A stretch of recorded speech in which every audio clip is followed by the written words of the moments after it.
For those who competed decades ago, speeding down highways, through towns, country roads. For those who sat watching on the sides of the street, who found solace in chaos and thunderous speed. Even for those who grew up without the sights and the sounds, and live without race cars shaking the ground.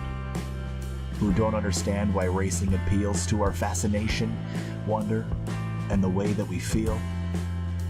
A purpose-built place to camp and spend time with friends, watching racing together until darkness descends.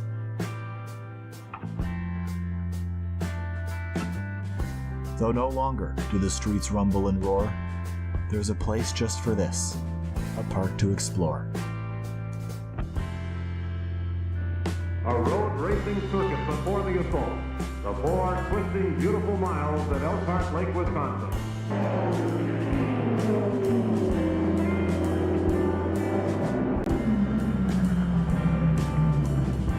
For 6 brutal, ear-shattering hours, its serenity will be violated by the raw power of screaming racing machines. It's the famed end-of-season endurance classic, the Road America 500.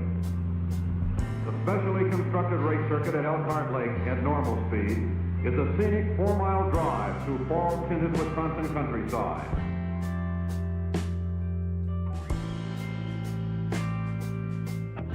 Hidden by forests near Elkhart Lake, not a path nor a trail, but a road meant to race. In a town too quiet, the refuge we seek, Road America, the racetrack, the National Park of Speed.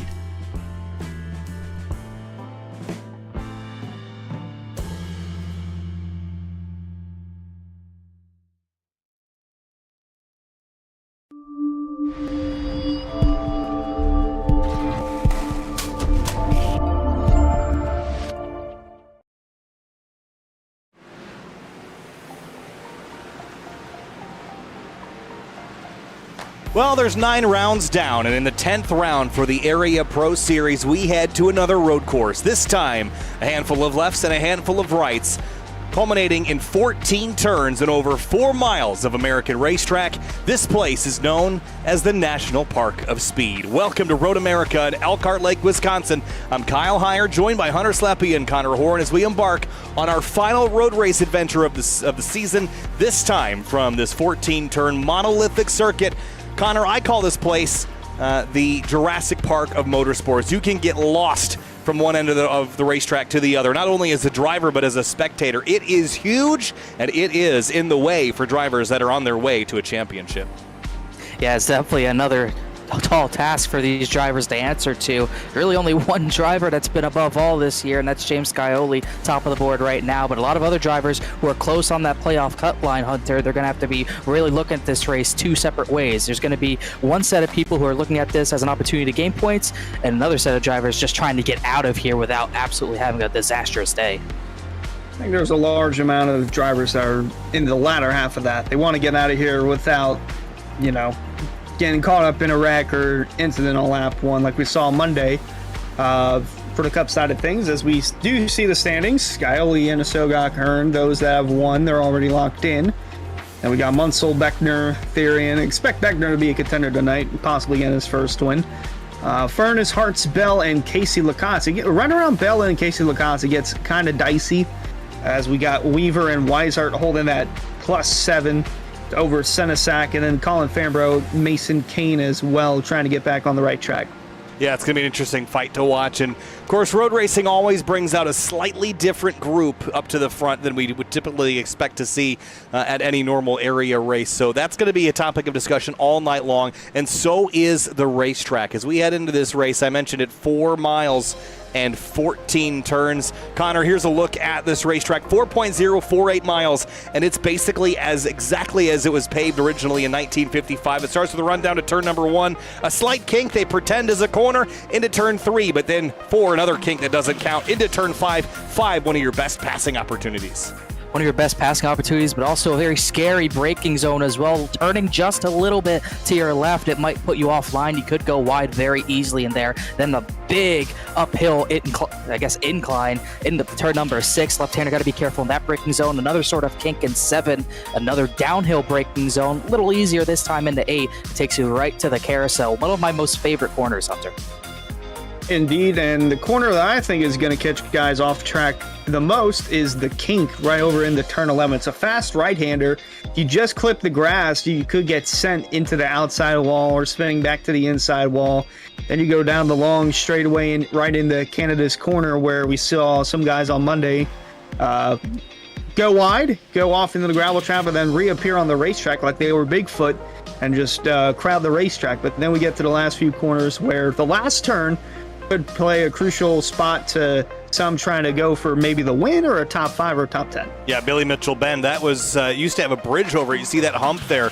Used to be a bridge with a nice big concrete wall right at the exit of that turn. Now there's an access road that drivers can use to find a little extra road into turn 14, which is such a critical turn on this racetrack. You really have to point at turn 1, 5, 8, and 12 as your primary passing opportunities tonight. We're going to get a handful of those tonight. We've got 30 laps to go racing with just over 2 minutes and 10 seconds a lap is our distance here this evening. Qualifying will be underway in just a moment's time, but before we get to that, race fans, be sure to subscribe to the Area iRacing Twitch channel. For only $5 a month, you can watch all area broadcasts commercial-free. You can also use new Area iRacing emotes in the chat and earn double channel points as a subscriber that you can use to redeem for free merchandise at twitch.tv/Area iRacing. Qualifying underway. It is an important session to get right tonight, Connor.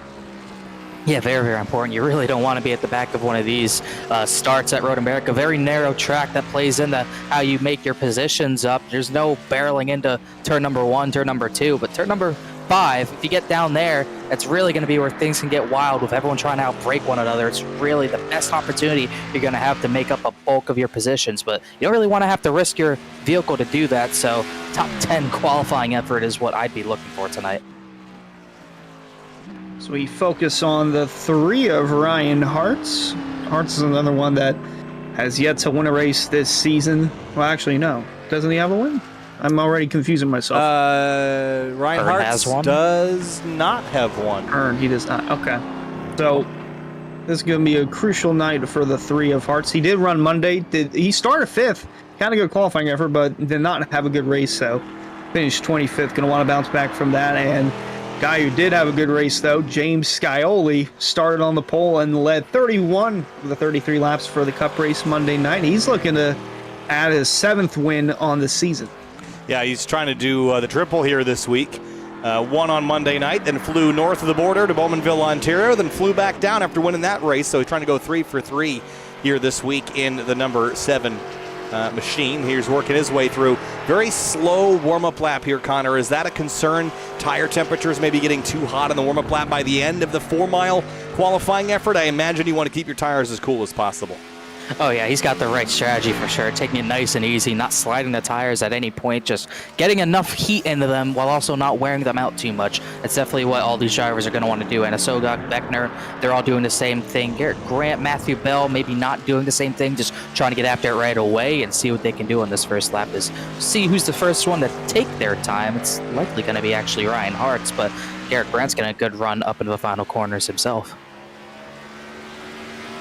And you don't want to waste too much time trying to get a lap in qualifying. It takes about 2 minutes, maybe 3 minutes, just to get up to speed and get to your green flag lap, and then about 2:14, 2:15 to put down a good old time for qualifying. So we'll see how the 3 of Hearts does on his qualifying lap. Little hot there into turn 1. He's going to bail out. And with that already, that's not where you want to be. David Weishart down into turn 3. He got a cleaner run through turn 1, but braking is the big conversation tonight, Connor. Watching these drivers slow down these 3,400-pound machines. What they do not have is independent rear suspension or the enhanced braking or wider tire that you had on Monday night. So slowing these cars down is going to be a much taller challenge, a much taller order, and we're going to see a lot of mistakes, I think, slowing these cars down.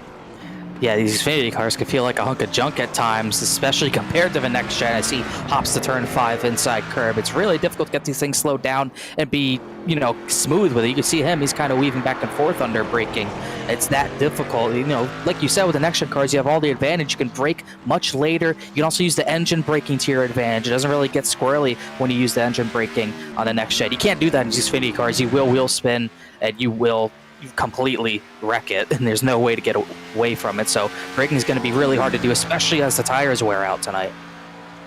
Travis Beckner is another one to keep an eye on for these road courses. Has a couple of wins on said road courses throughout the area series involving Cup and Truck and the Pro Series side of things. Like, got an 11th place finish from Monday night, started inside the top 10, and it's going to touch up on Weishart. He started 8th, finished 8th, so it seems like he didn't go anywhere from the Cup race, but that was the complete opposite.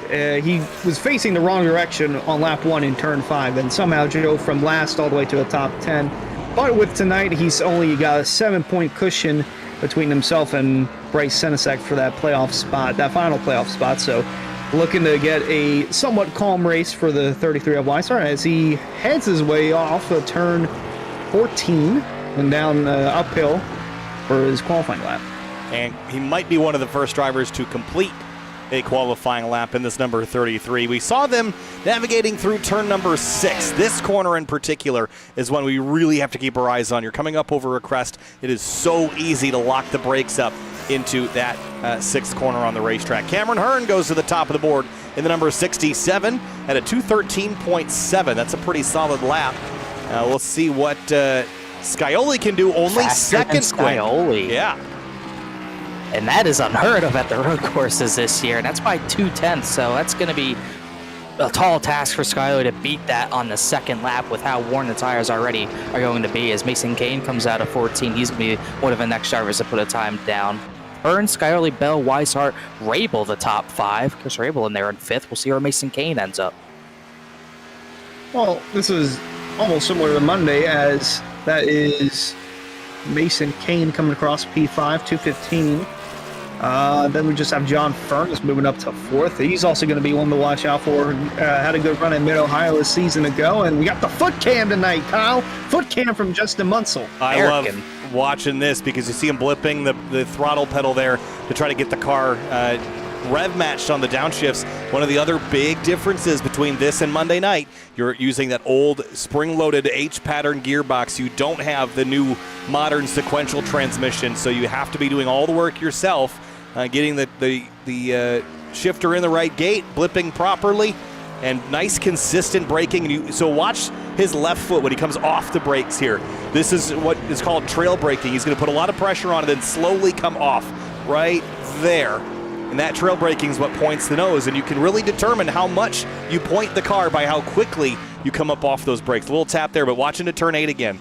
Watch him go to threshold braking, just shy of locking up, and then slowly, there's the threshold braking, and then slowly peels off into turn 8. Nicely done by Justin Munsell. He's able to rotate because of that. If you obviously stay on the brake, you're not going to be able to rotate. Now he comes into the carousel where really not much brake is needed. You see him steadily off that one of those corners that feels like an oval, almost like Milwaukee Mile, where you just have to wait for the car to get there and point the nose and rotate all throughout that long corner. And he gets out of it, mash the gas, quick blip of the brake there to get through the kinks. Scariest part of the track right there, but he got it done nicely. And still less than 3 minutes to go. We'll see if the 6 can dethrone Cameron Hearn's time, but it's going to touch up on how similar it kind of feels to Monday with Michael Curran in the 24. We didn't expect him to contend with the 7 of Scioli. Well, we didn't really think anyone was going to contend with the 7. He gave him a good fight and nearly had it coming off of pit stops, which is also going to be a crucial part tonight with there being no caution. So you're going to want to execute that perfectly. But it can be done to overthrow the 7 of Scioli. We'll see if Hearn can do that, or maybe the 6 of Munsell. Here comes Justin Munsell across the stripe. It's going to be a pretty decent lap. It's a 2:14.360. That'll put him inside the top 5, position number 4 for Justin Munsell. Now, all the pace that Travis Beckner had in practice, Connor, he is not going to get a lap in qualifying. So he will start at the tail of the field. And we know he's got pace, so he'll be coming forward in a hurry. Well, we'll see if he gets a lap in here. He is on the second lap. I saw him reset after going wide out of 8 on his first lap. Not sure if this lap will count or not, but he's still going as it will, as he used all of the extra payment that they give you out of the kink as he's pushing for all it's worth. He'll start barely inside the top 20 if he doesn't get a time in, so this is very important. And then through Canada's corner, very tricky spot. A lot of gravel runoff there, so if you go wide there, clip the gravel, your car is going to get all squirrely and possibly spin out. Here he is coming through the last corner. I tell you from experience being down there, that runoff is not nearly as big as you hope it would be, being at the end of a long straightaway like Cattle Bottoms down into Canada corner. It is shockingly small and feels impossibly scary when you're heading down there at north of 100 miles an hour. Well, 160, 170 in these cars. Good lap for Beckner, P5, so he recovered it in lap 2. Yeah, really important to get himself into the top 5 for this initial start, as we'll see if anyone else has any time to do anything. Alex Weaver is on a lap as they go into Canada corner. Very deep, though, as he's going to lose a lot of time on that pretty harsh entrance. Was able to keep it on track somehow. Probably the last driver to put a time down. Colin Farnborough's not too far away, but they look like it's going to be close for them. Weaver will definitely get a time in. As you can see, that big lockup. Luckily, there's definitely not officially flat spotting, but it obviously feels way different once you do that, as Weaver's struggling on their final lap. Is he going to make it? He's got 10 seconds left up the hill. I think he's going to barely beat it, so we'll see what the 62 Weaver does as he crosses the stripe. No one else is going to get a time in.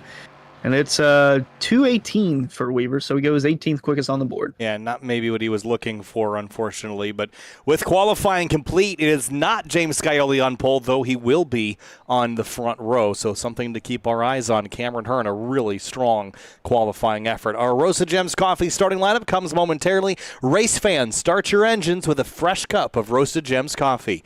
Choose from some of the finest coffee beans from Colombia and Peru, or try the blended flavors of French vanilla and hazelnut. Use discount code AREA iRacing for 10% off your order at checkout at roastedgems.com. So Monday night, Connor, one of the big topics of discussion was the early issues, the early accidents and crashes that took drivers out. The big story, anytime we go to a road course, especially one as treacherous as this, is keep it pointed in the right direction and keep it on the black stuff. Yeah, definitely not many road courses where it's more important than here at Road America. There's plenty of corners, especially out of turn 3. If you go off, you're in no man's land. It's going to take you like a minute to get back on track. So there's plenty of places on track where if you go wide, it's completely over for you. And tracks like, corners like turn 3, even a carousel, you go wide in a carousel, it's over. So a track as narrow as Road America, there's no runoff at this track, which I love. It makes these drivers have to be completely on the button with their driving. I think it's great, but as drivers, they got to know that they have no room for error. So chaotic start on Monday night. These drivers have a lot more to deal with tonight in the Xfinity cars. They got to be on their game, especially down into turn 5. So we have a long pace lap here, 4 miles behind the pace car before they turn them loose. Hunter, as we look at the championship standings once again, before we get into this event, Scioli up top. He's the obvious favorite, not only for the championship, but for the win tonight. David Weishart, is this a make or break evening here? We have a couple rounds left until the playoffs, but who on this list is in dire need of locking down a win before the championship rolls off? I would have to look back at guys like Tom Bourne, Garrett Grant. Those are 30-plus back. I mean, you might be able to put Mason Kane in that realm too, but really, from Brad Slaughter on back, those guys are going to need a win to get in, and then some, even if you're on the outside of the top 20, which, fortunately for those guys, we're heading to Talladega in a few weeks' time, and that's a wild card where it basically evens the playing field for all those guys. So still time, but don't want to make any mistakes tonight because that could ruin it. Yeah, definitely. Making mistakes tonight would be a bad way to start off this 30-lap race. Now, this is not a short race. 30 laps around here is about an hour and 7 minutes flag to flag. Connor, that is 30 opportunities to make a mistake in your least favorite corner and only 30 to make up time in the one corner that you're good at. Drivers will be challenged on the brakes, but tire conservation, how big of a concern is that tonight, especially those rear tires? It's going to be huge. The rear tires are going to be what you need to keep an eye on. The fronts are going to wear, but it's not going to be anything you can really do anything about it. You can try saving them. You're just going to lose time. The rears are where you need to be on your game. Whether you're short shifting or just not on the throttle as hard up and down the hills, you have to be absolutely careful about it. If you wear them out after 5 laps trying to pass someone, you're going to be in a bad spot. We saw on Tuesday night, different track, different car combo, but I don't remember who it was, but we had a driver trying to pass Cameron Hurd, and all those laps finally got by him, and then the rear tires completely fell off the thing. So you cannot have that happen and lose a lot of time that you didn't deserve to lose. Got to keep the tires on it. Well, about time to roll through our Roasted Gems coffee. Starting lineup, let's kick things off with row number 1. It's going to be Cameron Hurd in the number 67 Chevrolet. Stole the pole away from the favorite, James Scioli in the number 7. Another driver fast at these road courses, Matthew Bell in the 43, the Logitech Camaro. Justin Munsell, stars and stripes on that Raycon Supra this week. He's starting 4th. And in 5th place, it's going to be Travis Beckner in the number 27. One to watch always. Ryan Hartz rolls off 6th in the number 3. John Furness in his Mustang, he starts in 7th position. David Weishart on that cut line needs some good points tonight. He had a great climb on Monday night. We'll see if he can keep it cleaner tonight. He starts 8th. Row 5 is Mason Kane in the number 31, and Chris Rabel starts 10th in the number 29. Jordan Martin needs to get something going. He starts 11th tonight, 5/1000ths of a second faster than Bryce Senesac, starts alongside him at 12th. And behind them, 13th place, it's Shane Ferry in the number 38. Justin Anasogak in the 88 rolls off 14th on the outside of row 7. 2 drivers in different spots. Colin Farnborough needs some help to get it below the cut line, or at least above the cut line. He starts 15th, and then Garrett Grant starting 16th. Needs a lot to go his way. Tom Bourne starts 17th in the number 16 car. That's the Toyota Supra alongside Alex Weaver's Chevrolet Camaro in 18th in the number 62. Austin Gack-Jones starting 19th, last driver to put a time down, 20th in the points, starting around there as well. One who is starting 20th, the SimTV Supra, that's Casey Lacatus. And 21st place, it's Spencer Brown in the number 95. Andrew Santos starts 22nd in the number 10 machine. Next are Forrest Smith starting 23rd, and then the 78 of Michael Muhammad, who had a struggle in practice. And behind them, Philip York in the 97 starts 25th with Jacob Hudson rounding out the rest of the field in 26th place. Well, as we get rolling here, last week ended in some drama and controversy, Connor. Tonight, it is all up to the drivers to keep their own car on the road all the way from the green to the checkered. So we have just a couple disqualifications and some shuffling late in the Atlanta race, but now focus forward. Really, your destiny is mostly controlled by you tonight. Yeah, you're not wrong about that. Scioli, the one who crossed the line first, doesn't get the win for it, however. So not getting the pole tonight was a big shock. And obviously not getting the win last Thursday was a little bit of a shock as well. But he's got something to prove. Not getting the pole, I wouldn't say he's not the favorite. He still is the favorite, but he's got to have a really good start here to get in front of a 6 and 7. We know how important track position is.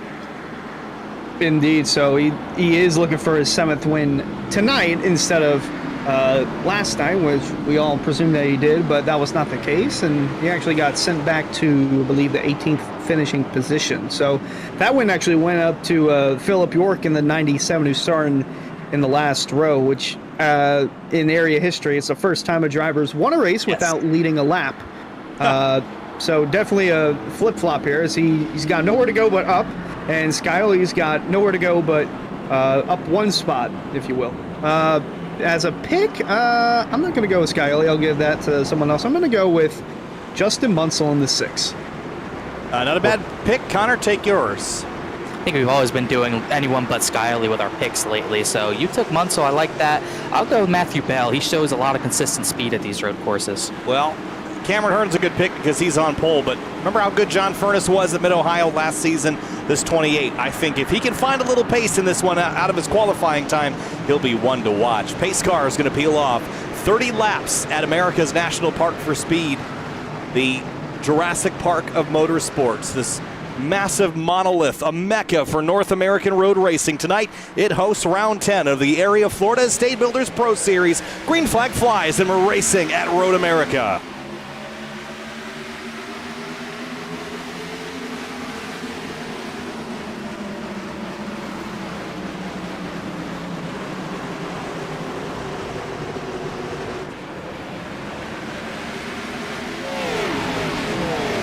So far, so good through the first couple of corners. Everyone being pretty tentative. Furness and Hart side by side into turn 3, Connor. Yeah, they go side by side, but what a move by Scioli. Got the great initial start and was able to power around the outside of Cameron Hearn to keep that lead or take that lead. Not even give Hearn a shot to pull away, but now the dive into turn 5. This is where it gets dicey. They went 4 wide Monday night and it did not work. How wide will they go tonight? Here comes Senesac late on the binders. And everyone stacking up pretty nicely into 5. No contact or anything yet to speak of, but into turn 6, this is such a challenging turn.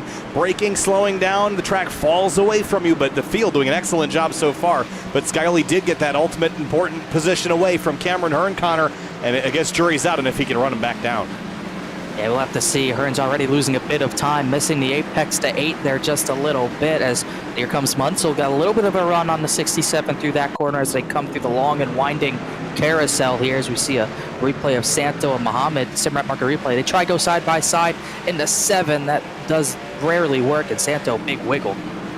And then the car behind him went off into the unknown as they go through the kink. Whoa, big slide for John Furness, out of control. And a whole bunch of drivers are sideways through here. Just tense moments early in this race. It's something you have to work up to. You can't go in there full head of steam on lap 1, absolutely. But Scioli through Canada corner and heads up to Billy Mitchell Bend, turn 13. And trouble already, and it's Jacob Hudson in the wall.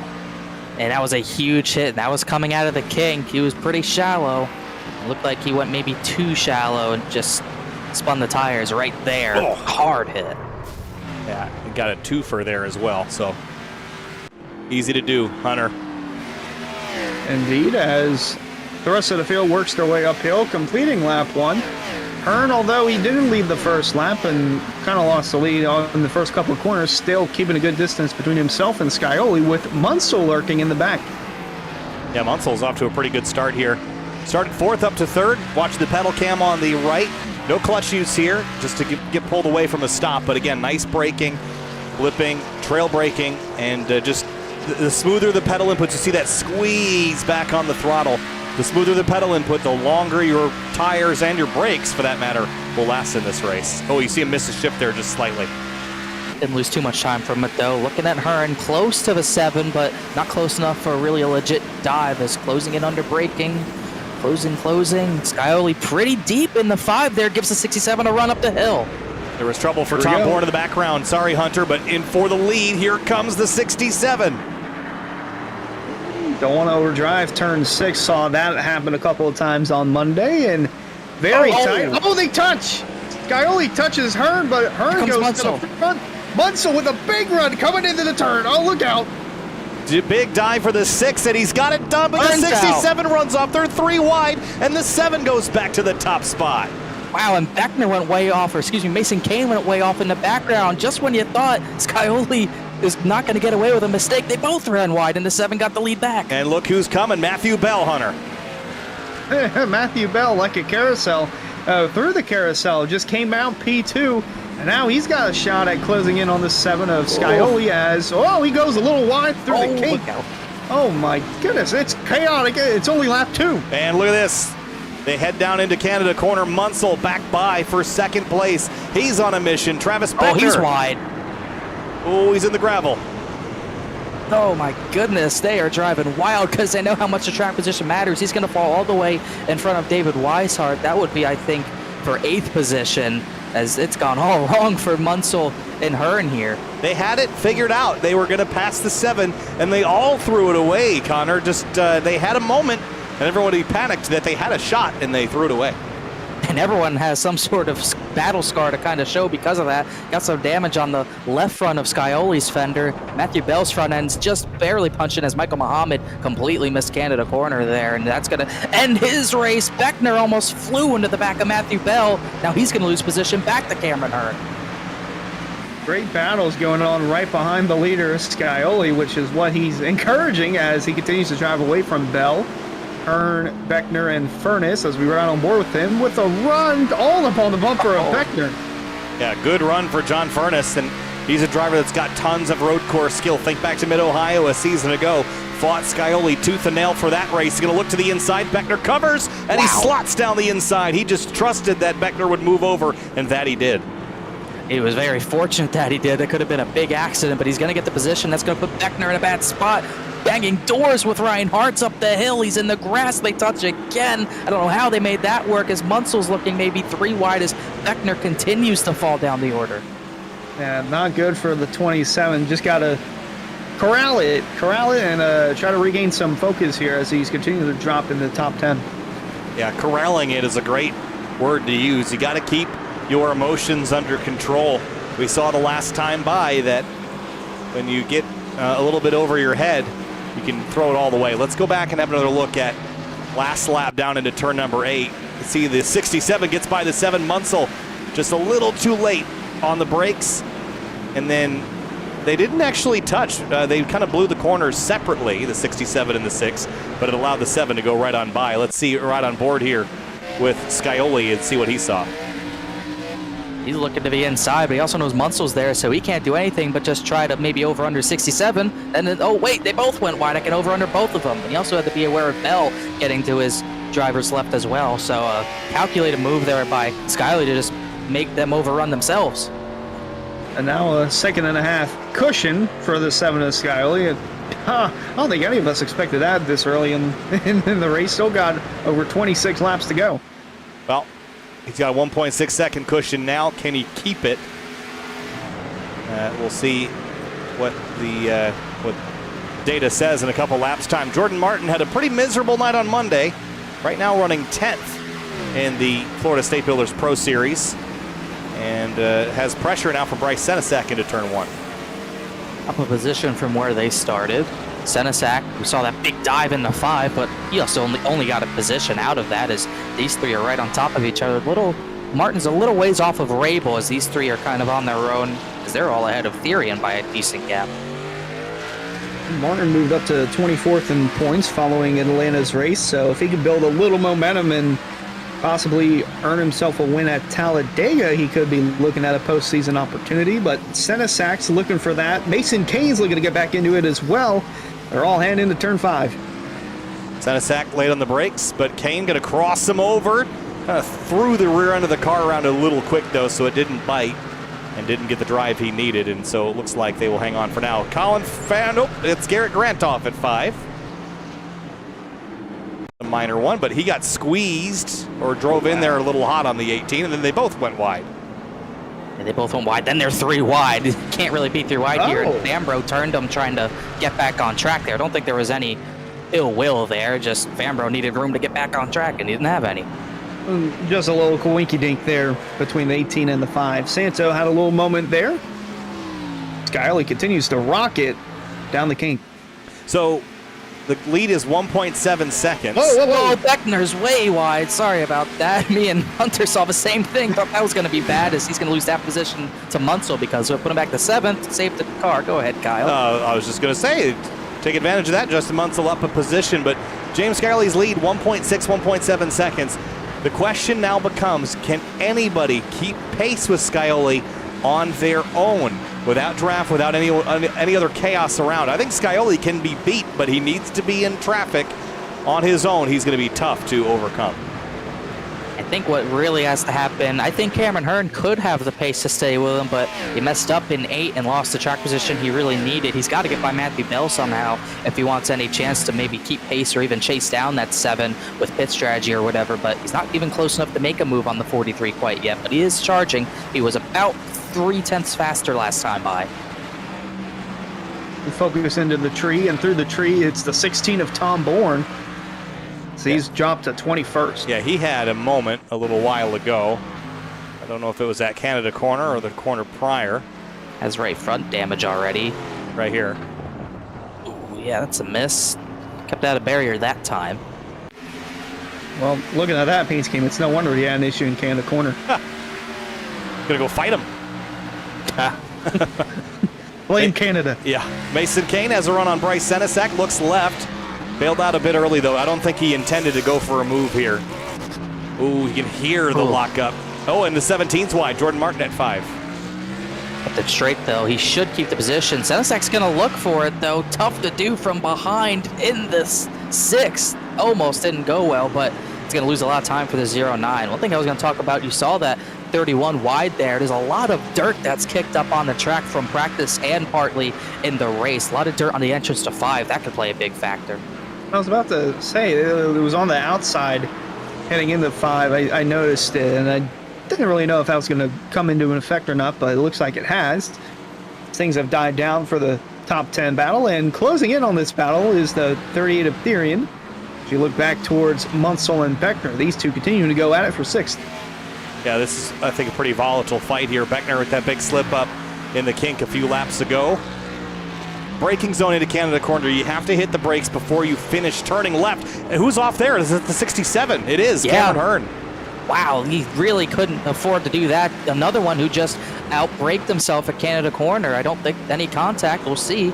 Nope. Yeah, just missed the corner, and that's going to really kill his run at Scioli at this point even. And just like that, he's right back with the 6 of Munsell as Beckner's looking awfully squirrely there on the bumper of the 6. So all of a sudden, we're going to have a 3-car battle for the 5th position heading into turn 1, Kyle.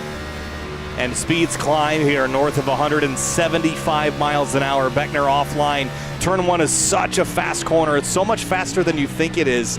In sports cars, it's a 4th gear corner. We're down to likely 2nd gear here, maybe 3rd. But now you run down to turn 3, and this is much tighter, but it sets you up for that run down the backstretch into 5, which is 1st, maybe 2nd gear. And you're going from 170, 180 miles an hour down to about 40. So if you're going to make a mistake, it's likely to be in 5. Yeah, definitely the easiest place. My opinion, 2nd easiest place on the track to make a mistake. I think the kink's so easy to mess up on accident, but we haven't seen any huge instance besides one so far, as you see in the turn 5. 27 was looking really sliding out of 5, but nothing doing there. But up the hill, Furness and Hartz are going to go side by side. That's now for 3rd, and Furness has to go wide to give the 3 room. Hartz makes it work. The 3-car moving into 3rd as had an interesting battle there in the middle of the turn, and there is a 16 of Bourne. Looks like he went off in turn 1. Yeah, this is going from bad to worse for the 16, and he was with the 78. I wonder if there was some contact maybe. Looks like he's all by himself, and I wonder if the 78 maybe followed him in, laid on the brakes into turn 1, and just missed it, and so did the 78, and so did the driver ahead of them. Was that Casey Lakatos? I think it was Lakatos. Must be oil on the track or something. 3 drivers at really the same way. They all went off and really didn't have any damage to show for it, but Bourne lost the most positions out of it, as everyone's really missing corners that are somewhat straightforward compared to the other parts of the track. Even the guys in the top 5 are doing the same thing right now. Catching the back here, there's Kane that got a little yaw out of the kink. Wow. Oh, and here we go. I think Hearn went wide again. Yeah, lost the spot to Munsell, and they're going to trade it back. Munsell is just struggling for rear grip right now. And it's only lap 6. They got to at least get the 15. He might get turned here. He tried a slide job at Road America. Here comes Weishart. David Weishart. I was just about to say, he was closing in on this Vixen. Oh my goodness. Hearn's not happy, I don't think. Close quarters racing here for the 5th position. I'll say 4 drivers in a blanket here, working lap 7. Here comes Munsell, really late in the brakes. Beckner slots over, changes runways on final approach. Oh, he's They going to touch. turn him. Oh, and Beckner's going to give him the spot. He didn't mean to do that, but that's going to let Weishart take advantage and take 2 positions. Weishart is just an innocent bystander caught up in this Hearn lost melee. it. Oh no, he's wide. Oh, man, just bad to worse for Cameron Hearn. Had the pace, but consistency will win you the race. Mason Kane wide at 3 as well. Hearn's going on the radio. He's obviously not happy about it, but nothing you can do about it now at this point. He's clearly seeing red right now, and that's really a bad track to do it at Road America. If you're seeing red trying to drive too hard, it's not going to work for you. Yeah, and he got hit in 1, but 3 was all on him, and so were the 2 prior ones. And for 2nd place, Ryan Hartz and Matthew Bell. Bell made a mistake, and here comes John Furness from out of nowhere. Furness staying with Hartz. It was Bell up the top of the hill in 6, went way wide and had no choice but to let these 2 by. He rejoined too late, so big mistake after big mistake from everyone in the top 5 right now. As only one not making mistakes is the 7, but even he had a mess up earlier. Ryan Hartz smoothed into the runner-up spot though. At this rate, he can afford to mess up and still be 2 seconds in front of Hartz, as right on board with Bell looking into the kink. Now back to Anna Sogok. And he and Kane were having a bit of side-by-side for just a moment, but it has subsided for now. And lots of mistakes, and I can't point at anybody in the top 10 that we haven't seen make a big one yet, except for maybe Scioli and Chris Rabel. We haven't really seen in the mix just quite yet. He's been quietly running in 8th place after starting in 10th. We'll keep our eyes on the 29 as he approaches the tail of that 3 or 4-way battle. Whoa, excuse me, Alex Weaver had a big drift through Canada corner. I thought he was gonna take Anna Sogok out, but he was able to save that sucker somehow, is able to make it work up the hill, and the rear tires are definitely dead on that 62. 8 laps in, and it looks like the only person out of the race is Philip York, maybe a star in park, so to say, as ride-in car here with John Furness, looking to regain ground on the 3 of Hearts. Yeah, right now looks pretty composed and is just trying to regain some grip. I don't think you're going to go faster than Scioli at this stage. You've already done the damage to your tires, but you got a car in sight that you can run down, and he's going to focus all his energy on that number 3. And we have a pit stop to get to as well, Connor. Yeah, Canada corners. Wow, Michael Muhammad, I think, is going to call it a night. He missed it and almost took out Tom Board and others. But like you were talking about Canada corner, or not, you weren't talking about Canada corner. I was talking about pit stops. It's going to be really important for these drivers who are in a battle right now to undercut or overcut. Guys like Hartz, Furness, Bell, they're going to be the ones who are really thinking about getting a 1-lap advantage on getting down to the pits. Scioli's not a factor, 6 seconds plus up the road. But for someone like John Furness, hitting 1 lap before Hearts can make a big difference. 1000%, as you know, maybe we see the 6, the 67, maybe Weissart as well, try to undercut Scioli or just gain a few positions on the track. As here comes Beckner looking to regain focus in the 6th position from Weissart. Yeah, working over the 33 right now is a couple good battles formulating on the track. This is one of them. The other is just up the road between Hearts and Furness. We'll keep our eyes on the most volatile one, which seems to be this one for 6th place. Big miss by Weissart, missed the turn-in for the kink. It's going to cost him an exit, and Beckner, if he got a good exit, well, he didn't. I was going to say, that would be a great opportunity to run him down. The other thing with these stock cars is just seeing your turn-in points often. You got another car blocking your view. Plus, the entrance to Canada corner is already tough. It's already hard to see it. You're already kind of turning into your entrance unless you play it just right. So really tough, especially with a car, and then corners that you can't really see the entrance to. Definitely a lot to fight with these Xfinity cars, and Beckner's definitely fighting it himself. Really charged the final corner, perhaps too hard as he loses time. Gonna hurt on the exit. Didn't really matter on the entry though, as Hearts and Furness. Furness still closing in on the 3 of Hearts, not making it easy for Ryan, as both are 5 seconds behind leader James Scioli. Yeah, but last time by, Furness was the fastest car by 0.2 of a second. Faster than anyone else on the racetrack. So still got this 28 circled. I think the long run pace can be there. He beat up his tires, but there's a lot of racing left, guys. 22 laps. And Furness, you see him kind of tack up those rear tires. The 3 ran wide. The thing that's so frustrating is, you know, slow in, fast out. You can only put the accelerator down so much, Connor. So the slow in, fast out only works to a certain extent. Beyond that, you just have to charge kind of everything without overstepping the bound too much. Here he goes, Furness charging in the 5, trying to maybe get a better exit than the 3 here, trying to do it, but hard to pass unless you're alongside up the hill on the 6. He's not able to do it, but right on the bumper of Hearts. Absolutely right. There's really no such thing as slow and fast out in an Xfinity car. You're not going to be able to go fast out except for maybe 2 or 3 laps. So it's really maybe medium to hard in and then slow out, because you have no choice but to go slow with the rear tires the way they've worn already. The lap times are down significantly from what they were at the start. Hearts' fastest time is at 2:15.7. He's already 2 seconds per lap off that. We're not even 10 laps into a run. Now we still got about at least 6 more laps to go, I would say, unless we get guys on the very early side of pit stops. It's so deceiving, though, right? Because, we're only 10 laps into a run, but that's the equivalent of 40 miles. So we've gone some distance, but it's definitely happening pretty quickly time-wise, but you're asking a lot out of these tires to do a lot of different things in a lot of different moments in a lot of different ways. So certainly it is a challenge. Hart's under pressure. He's feeling it now from John Furness, offset just slightly, using not as much of the rumble strips as he could. The rumble strips on exit here in a couple key corners are very wide, but often if you're out there, you're in the gravel, you're kind of in the dirty area of the track. You can't really accelerate very well on those, so keeping the car off of the painted or the black ripple curbing and staying on the pavement is actually a better way to accelerate, and we see Hart's doing that right now. It's helping his defense of the 28 of Furnace right now for that runner-up spot. Definitely helping him defend that Mustang for the time being. These two, after Matthew Bell's wide exit the 6, he's lost touch with these two and not able to really challenge at all. Maybe, actually, let's see, trying to look at the times. He was actually pretty even on times, but the lap before really lost a decent amount. As you see him really, these two really wiggling into turn 1 as Beckner has some front-end damage I don't think we saw earlier. Maybe got into a backup YSR, but the 33 does look clean, but these two are still going at it.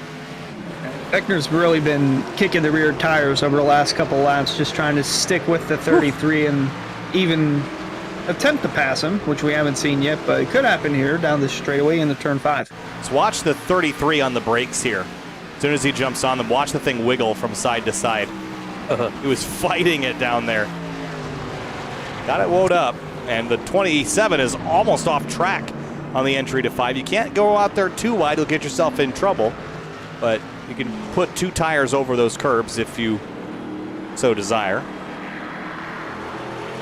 So a lot of parts, some of these corners, clean air is still going to help you a lot. Like this corner, I think I love clean air here more than a lot of other corners. Carousel's another one like that where Weishart can really play that to his advantage over Beckner if he just shuts his main line off. He's been able to do that quite nicely, just like the 3 is for second. Weishart's having a good defense show right now. Yeah, ours has started to build a little gap as Anna Sogok and Weaver have their own skirmish for the 14th spot. Yeah, that's turn 7. Connor, you mentioned having clean air in there.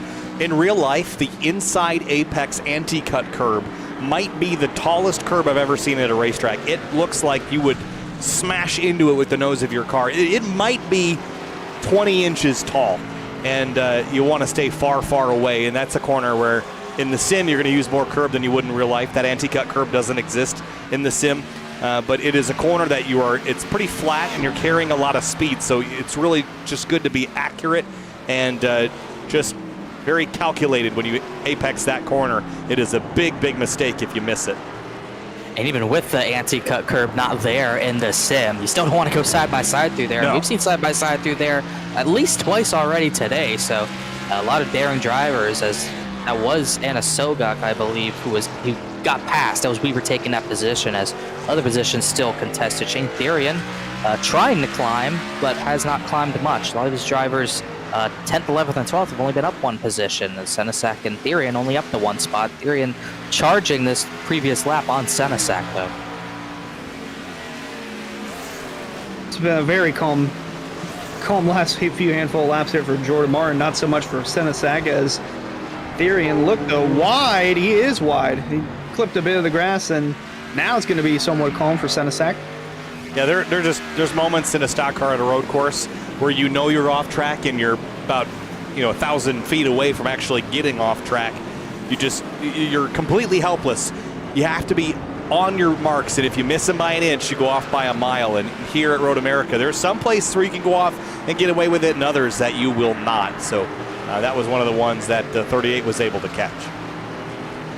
Yeah, luckily he didn't go too deep speed-wise into that corner, so he was able to catch it. You go even maybe 15 miles an hour faster than what he was, he could be in the tire barrier, because once you get way out there, you're not controlling it, and your best bet's to probably turn right and throttle up to get away from the tire barrier and get away from slamming it. But you don't really get lucky like that a lot of the time to be able to save a car like that. Get through, and the 7 of Skyler's led every single lap, but it'll be interesting to see if he leads all 30 laps, because we do have a set of pit stops coming up. But the question is, when do you make it? And he almost got into the gravel there. Yeah, I mean, you could probably make it. You probably want to just split this right down the middle. I don't see any reason why you'd want to make a longer run with tires that are already begging for grip. But Scioli, he's won enough races. He's so far ahead in terms of the playoff picture that he can afford to be aggressive with the strategy, stay out really long, and maybe preserve tires for the end. But pretty long race to go on fuel as well, guys. This 30-lap race is not that short as far as Florida State Builders Pro Series races go. So, and mileage also. So let's consider that. And Scioli does have a little damage, but it's not holding him back. He has not been consistently the fastest car on track, though. John Furness has taken a couple of those laps away, but he has to dispatch this 3 car if he wants to have any shot at running Scioli down.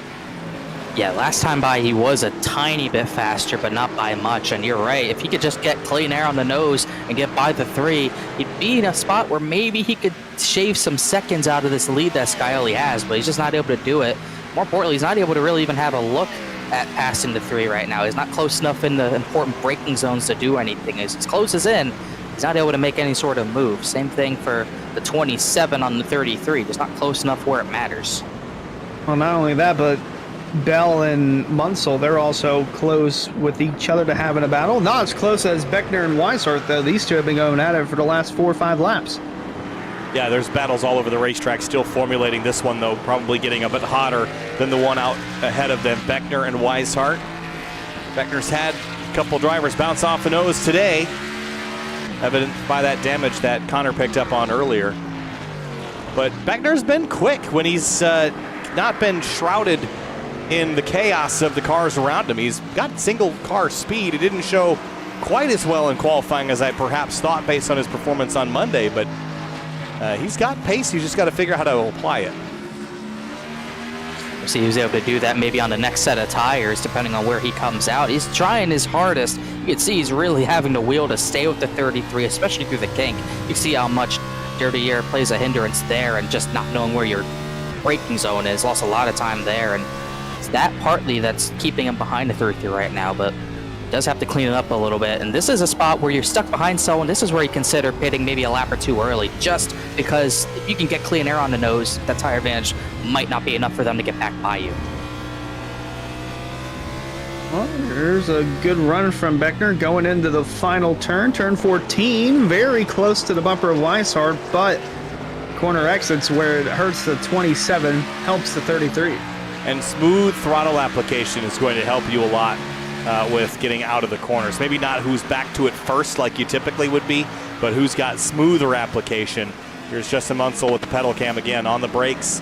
Nice smooth downshift. Didn't trail brake a lot there, but just smooth application to try to get by. Shane Therian's had trouble in the 38 car once again, this time at turn 14. I saw him wide in Canada corner, but he wasn't as wide there. You see just a left rear in the dirt, and that he'll spin out every time there. Fortunate to not go flying into the tire barriers there. As first pit stop, meanwhile as the 38 gets back going, Mason Kane just pit. And now side by side, Weishart and Beckner. Oh, Beckner's getting squeezed to the right side. All right, going into 5, Beckner all the way on the outside of that curbing. He's going to get tucked back in line here. So he had a shot at it, but ultimately did not happen as Hearn almost had a moment. Now back up to Bell, holding off Munsell. Yeah, good fights that are kind of formulating all over the place, but as we saw with Beckner, he tried to go very far right and set up for a crossover, but you're just grip limited longitudinally. So as soon as you get back to the throttle, you're trying to beat the guy to the throttle and make that crossover work, and you just can't put the power down. If you could, it would work.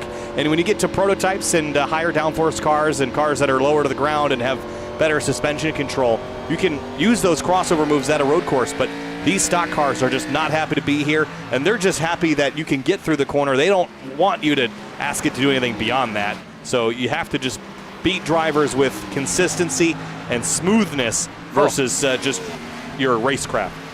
That was not smooth, but still maybe gained a little time there. But really the only time you're going to pull off a crossover is if what happened on lap 2, turn 8 happens, where you have drivers overshoot the corner and then you can just get back under them. It's the only time you'll see it because, like you said, these cars don't allow it to happen completely naturally. You need some help to do it, but it makes for fun racing when it does happen. No doubt about that, as Carnes has actually built a 1-second gap between himself and Furness. So maybe Furness had a little runoff somewhere, but definitely put some more breathing room on the 3, as 33 not so much. Still has a 27 down his neck and down the front stretch heading into 1. Yeah, racecraft doesn't matter here a whole lot, right? Where you place the car doesn't have as much impact on how smooth you drive it.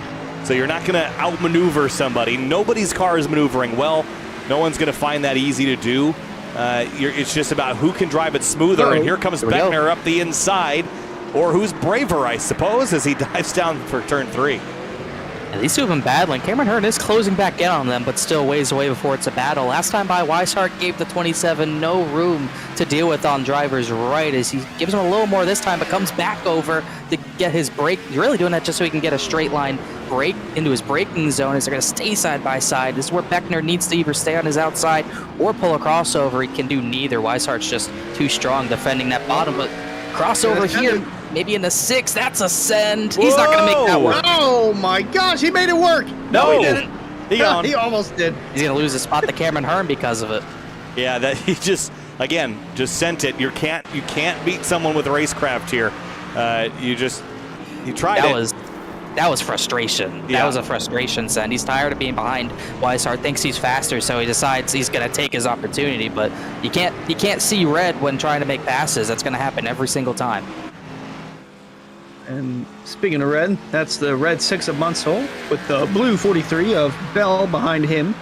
And in the midst of all that, a couple of drivers made their pit stops. Rabel and Asogak, Senesac. Expect some more to come down this time by, maybe inside the top 10. Maybe some outside. Whoa, Hartz is way wide Canada corner. He's in the barrier. And his saving grace is that the gravel isn't going to hold you like it would. But he will pull away. He's going to lose 2nd, 3rd, and 4th. And just missed that by a mile. Oh, wow. He was passing Santo, and Asogak's dropped out due to a packet loss, but he was scared of passing Santo. No, his braking marker got obscured, right? You're going around the outside and you're trying to outbrake somebody, so you should be braking right about now.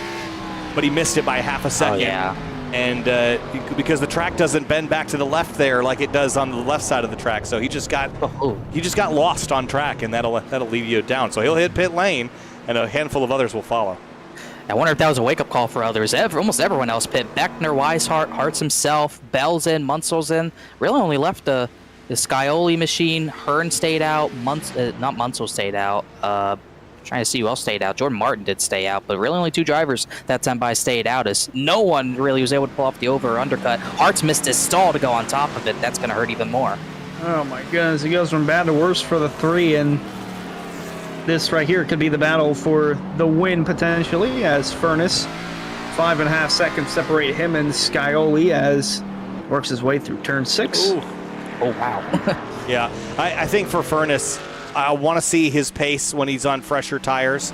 Now that he's dispatched the 3, I think he could equal James Scioli. He might even run that lead down about 2 or 3 seconds, but to run him down from 5 seconds back, you have to have just a lot more consistency than the 28 has had, maybe without any traffic in the way he can pull it off. But he has not been able to do it against Scioli before on the road courses, and I don't know why today would be different.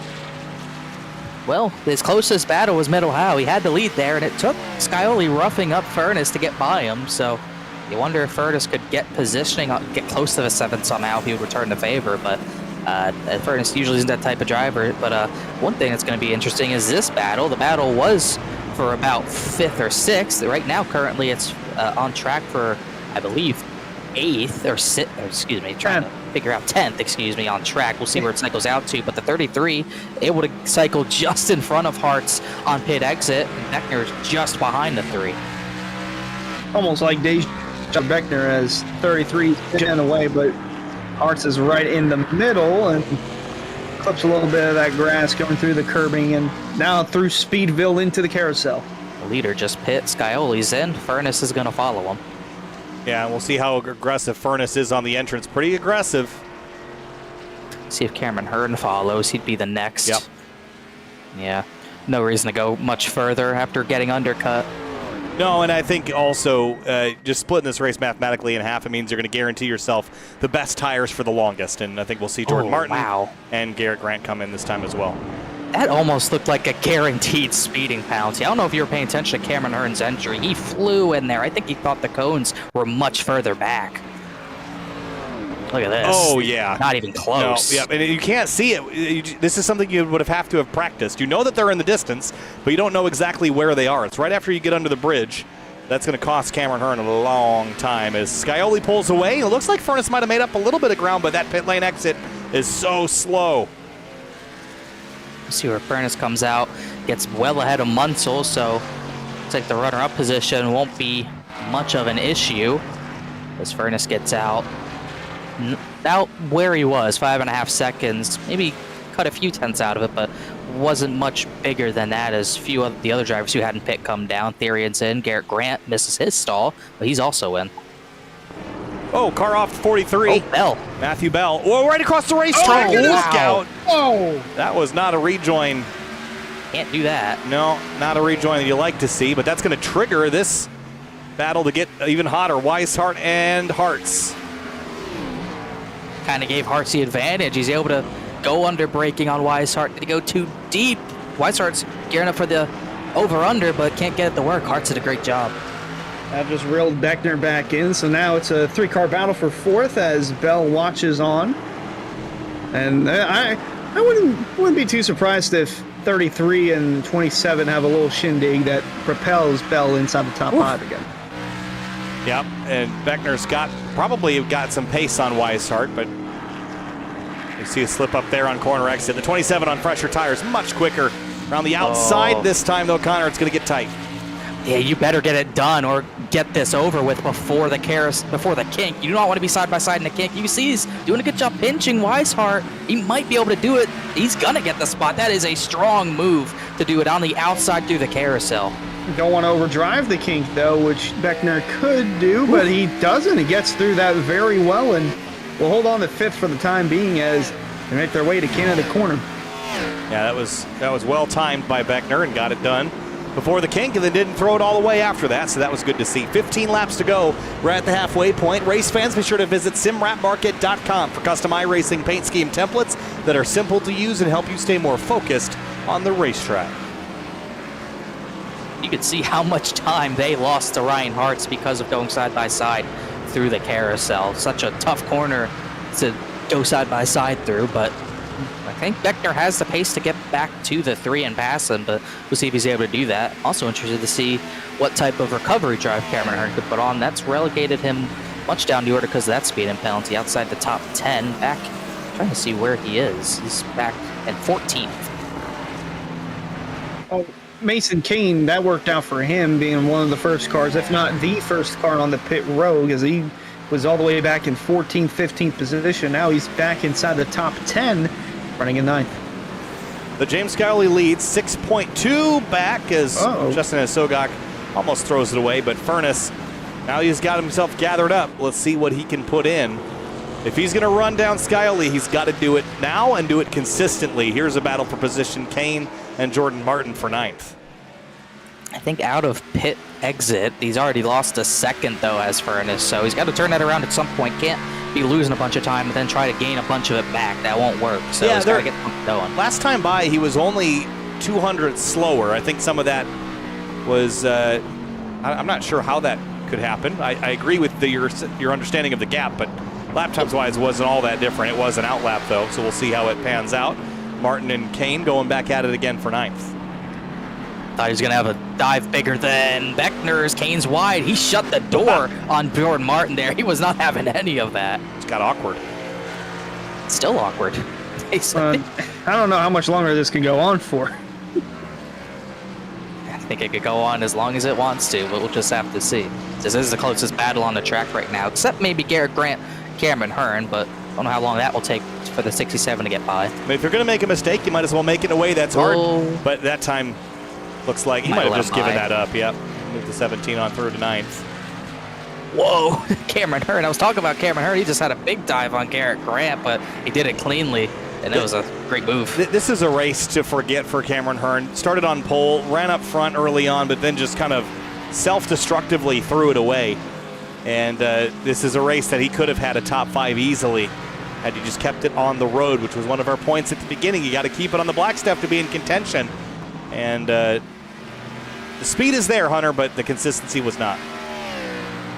Yeah, definitely misfortune there for 67 of Hearn. We'll have to see if he can regroup over the next 2 weeks as we go to the Indianapolis Oval, which I'm very excited for. Don't think I can say I've said that in a while. And Talladega, of course, the wild card of all wild cards, as Beckner and Hartz. This is a wild card battle for the 4th position. And behind him for 6th as well. Sorry to cut you off, Hunter, but Weishart and Bell are going to go side by side. I think Weishart might be giving it to him. Yep, he'll tuck in behind the 43, but will this open the door for the 27 of Beckner? He's got pace on the 3, but he tucks in behind, running this really wide line into turn 5. I don't know how much it's actually helping, but it's not hurting. Help here. The help there. It's getting him much cleaner and faster through the center of 5, but can he do it through 6? Doesn't go well last time. Oh, he runs the 3 off just a little bit. I don't think Hartz will love that, but oh no, he won't. It's about as much I as you can can. I can just hear Hartz yelling, "Okay, Travis." Yeah, but then what do you do, right? You can't if you get passing. He drives away. Game over, right? Beckner better hope he gets away. He messed up 8, and so he's definitely not going to here. Hartz did say something on the radio, but I couldn't pick up what it was. He definitely wasn't happy about getting ran wide. It was at least cleaner what Beckner did there than what he tried doing to Weishart. Oh, big yaw there by Beckner. Throttling up. This looks like a Formula Drift Supra, but here comes the 3 back to him. L2 button, the Intimidator button's on Hunter. Yeah. Well, he's in the 3 car for a reason. Oh my goodness. Better watch out going into Canada corner. 27 might lock it up. Drivers, do you want your horsepower back? You want your downforce gone? All right, just go to a road course. That's what it used to be like everywhere. No grip. Yeah, no grip is going to be right in about 5 laps time, so Beckner better use what he's got to get away from the 3. I see another pass for position. Hearn making up more positions, just got by Shea Therian not too long ago. Same corner, I believe. Yep, up to 12th now as he's looking to he can still rally a top 10 finish, although he's about 16 seconds behind Mason Kane. But still 12 to go. Oh my goodness, not unless he keeps going wide like that. Seeing red. So James Scioli leads now by 7.3, so he's been able to just drive away from John Furness still. And last week he was denied that 7th win of the season for the number 7 car. Connor, he's looking good tonight. It's going to be hard to deny him tonight. I don't see any way he gets disqualified unless just being that much faster is a way to get DQ'd, but I think he would have been there by now, but definitely could be a redemption race for Scioli. Maybe thinking he robbed of last week's due to circumstances, and what better way to come back and try to prove a point than to your wheelhouse, as this is not going to go away. I was looking at Furness sliding, but these 2 won't go away either. So got pull out and yeah, I don't want to be involved in any of this. Beckner and Hart's going for 4th, and then right behind them, Bell and Weishart still going at it for the 6th position.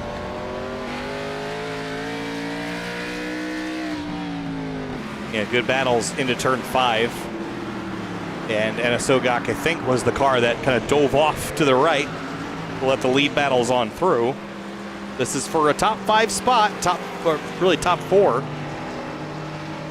And though Beckner passed Ryan Hartz has not given this one up. The retaliation is still lingering. And Weishart and Matthew Bell in the background. I thought Weishart gave Bell the spot, but looks like he might try to recover and grab it back. We've seen Bell make mistakes. He might be thinking, I don't need to battle. He might make a mistake. So we'll see if that comes into play. As Hart's deep on their braking in Canada corner, but nowhere near Beckner to make anything happen. Weishart's missed Canada corner completely, and he's way off. So throw that away, and Sogak behind him. Well, there's a jump scare if there's ever been one for area. I think Sogak's going to call it a night on that.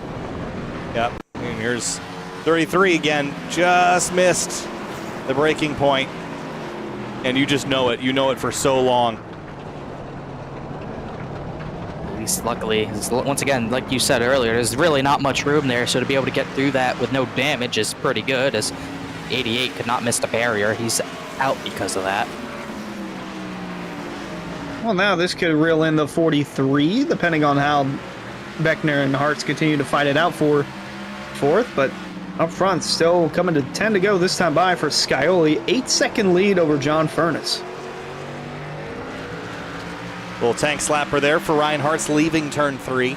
This is now going to be the closest battle on the track, probably for a while. But next time by is 10 laps to go. It sounds like we're almost done, but we still have almost 25 minutes worth of racing left to go. You don't feel like you're done until you get that white flag. Definitely not. There's work to be done at all times at Road America, so you're not even close to done when a half a lap's done. There's so much work goes into putting down a solid lap here. So if you get 10 laps to go, you think you're near the end, but you're not even really close at all. You still got plenty of time to either make a mistake or gain some time, and really just gotta stay in the zone. 5 laps to go here on the road course like Road America, you'd be at the end. You're like, oh, only 5 laps. Yeah. All right, that's 20 miles. That's equivalent to 20 laps at a place like Dover. I get excited about like 30 laps to go at Dover. That's how quick those go by. Hey, that was where I won this season. I just remembered that. But yeah, those laps click just completely different disciplines, right? You clicking laps off like that, happen like that. But Road America, it's just such a long process. It's different from really any other road courses on the schedule. More happens in a lap at Road America than 10 at Dover. Maybe 20. Then 20, then 30, then 40 or 50 at Texas. Yes. Well, nothing happens in Texas. No. Well, don't drop the window, man. Yeah, don't do that. Beckner and Hartz continues to be the most gripping battle at the moment. 10 laps to go is the trigger for James Scioli across the stripe. Just over 40 miles remain for him to redo the undo from last week, where that win was taken away in the closing moments, or I guess after post-race. And Scioli will have to fight back for it again. And remember, guys, the early part of this race, Scioli lost the lead, and it just came back to him as quick as it started. Here is another look at what happened earlier in this race. That 3-wide moment with Munsell and Cameron Hearn. Crossover as both of them run wide, and through he went, and that was it. He never looked back from there. It's how much pressure Scioli puts on these drivers. I'm sure they were both looking at, whoa, I can get the lead from Scioli. Track position over the 7, that's huge. And they both maybe got tunnel vision a little bit, thought of that, and just completely missed their braking point. That could be a part of it as Beckner opened the door for Hartz. That was close, but Hartz isn't close enough to make anything happen. It's like he's playing peekaboo with him. He opens the door and then shuts it immediately. But Hartz is still not going away just yet. Almost like he's daring him.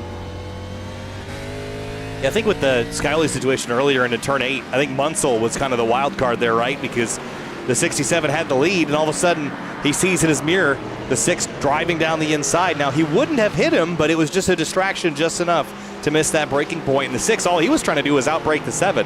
Had they happened in a vacuum, one of them would have led the race, but they happened at the same moment, and that's what let the 7 drive back by. But this one, I think, is still going to be your tightest fight all the way to the end between Beckner and Hartz. Beckner was on the attack for most of this race, but now he's playing defense, and Hartz gets to play offense now.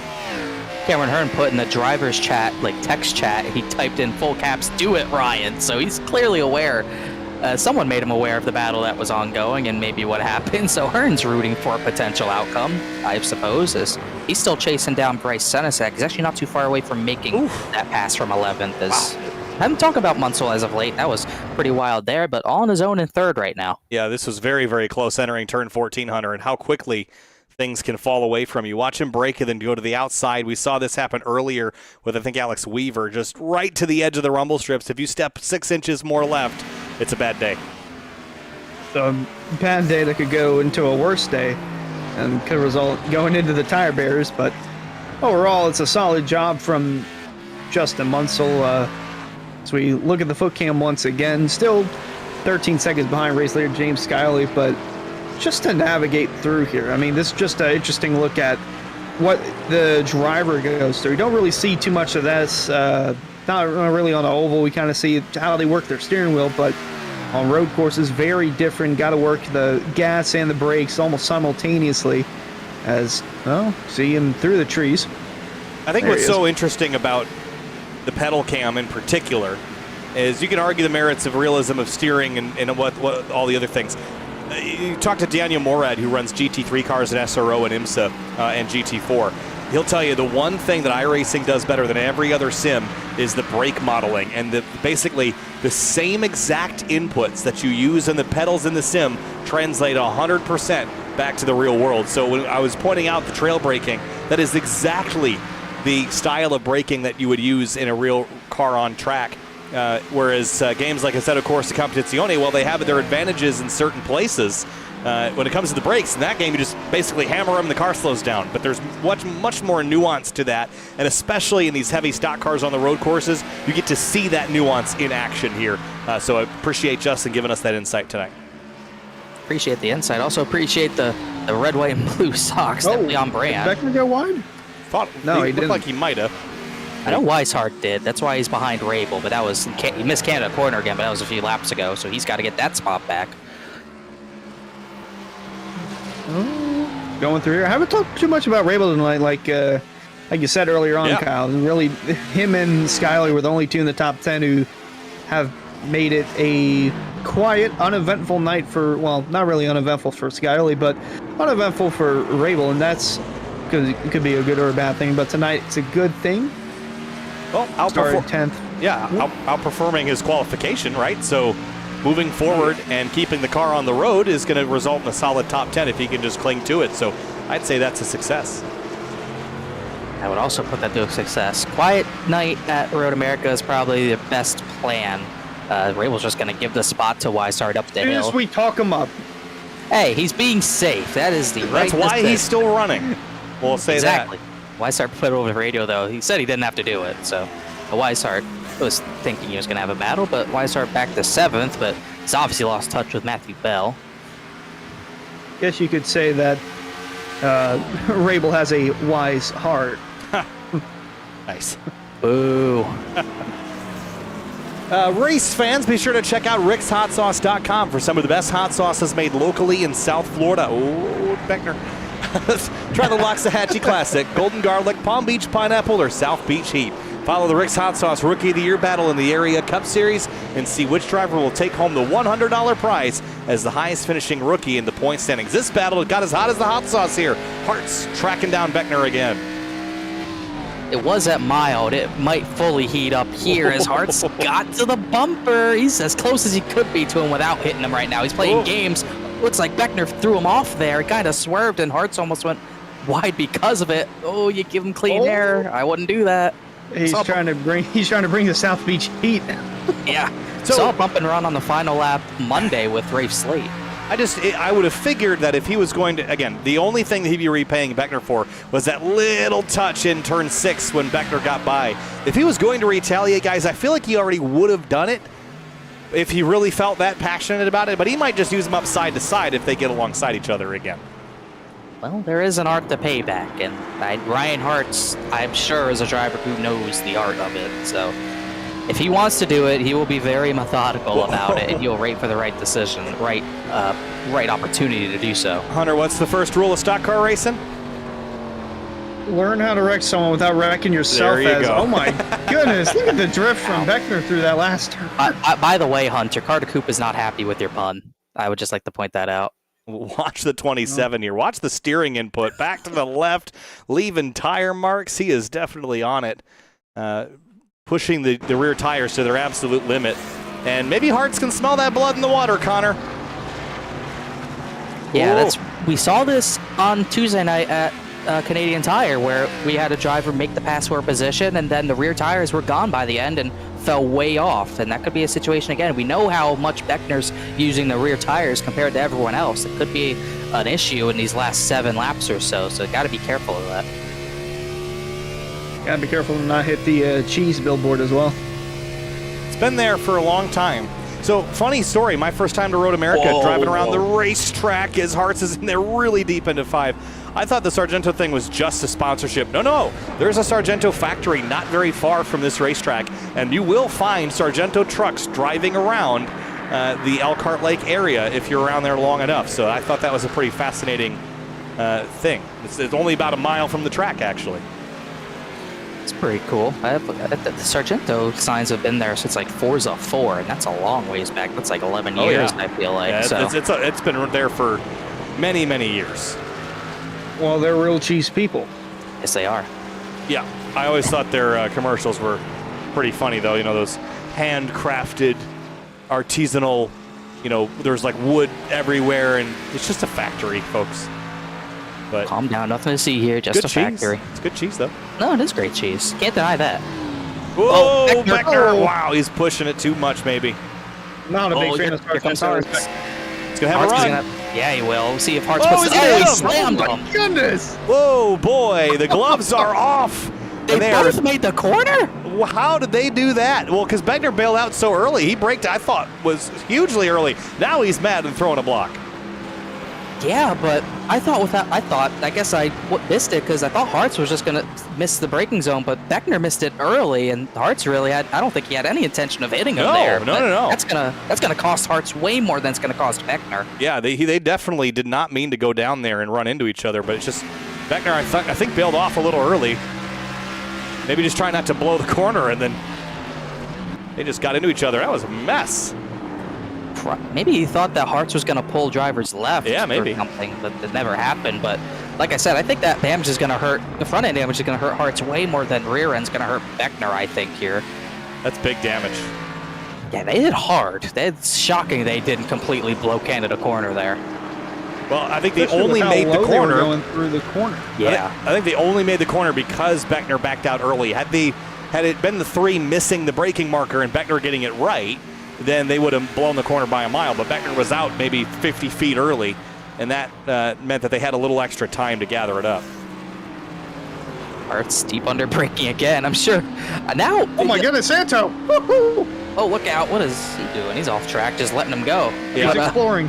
I think Hartz was probably mad earlier. Now they're probably both mad at one another. Yeah. That's not a good combination at all. I don't think Beckner could be mad at Hartz if he braked that early in the corner. Yeah, it's it tough though, was. right? Because as a trailing driver, you have a responsibility not to run into the back of someone, even if they do brake early. But that was pretty early. So And it's not like Hartz just got there. Oh, Santo's way wide again, but it's not like Hartz just got there. He's been behind him the entire run. He knows Travis Beckner's braking zone, so Right. he had an assumption of where he was going to brake, and it wasn't even close to that. Your Mason Kane and Cameron Hearn going at it, Hunter. Yeah, this is for the 10th spot. It could be a big recovery effort from Cameron Hearn as, whoa, well, if he can, well, Kane's going to let him have it. Now, and up ahead, Jordan Martin went a little wide in 8, so we'll see if Cameron Hearn can get to him by the end. By them at the end as Beckner and Hartz. This will be to the very end. Oh, maybe not if the rear tires get lit up like that.